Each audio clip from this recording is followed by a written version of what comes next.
All right, Dan, do you want to explain quickly what the DC Sports Blog is doing at the end of the year list? Yeah, we've done in the past. I've done the best 10 or 11 moments from a sports year for DC. I started doing this probably 5 or 6 years ago. I think I took a couple years off. I know I took last year off when there were so many good moments, unfortunately. Yeah. And then we thought we would revive it this year. We were going to do the best moments of 2013 in DC sports and the worst moments.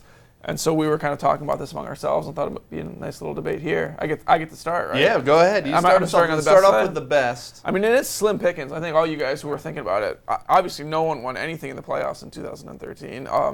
Even the NCAA tournament was kind of a disaster. But to me, I look at like optimism and joy as the best moment. And I look at the Nationals opening day when they were still coming off the high of the great season the year before. Bryce Harper was hitting home runs. Strasburg was dominating like he's never dominated. Everything that we thought was going to happen, and that day happened.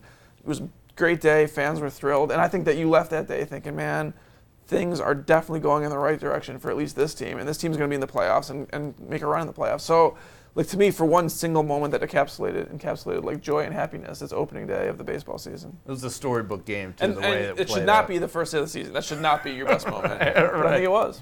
Keith, what's your best sports moment of the year? It was really slim pickings, as Dan said. I think the best moment would be the run that the Caps had at the end of the season and to make the playoffs. But we went through this for about 10 minutes over on the sports desk, and there wasn't any one game that stood out where somebody threw a no-hitter or guy scored 50 points or it was a great performance in the NCAA tournament or so. And there wasn't a team of the great moments. They would either be something so minor that it was hard to call it the best moment of the year, right? Or something that I went back to maybe that Redskins Dallas game, but that was December 30th of last year. So I was trying to those I just was before hoping maybe they played right? it on January 2nd or something like that. But they're just that's the kind of year it's been. The expectations were high, the potential was there, and almost none of it delivered. LeVar, give me your best. I went with the Caps as well, and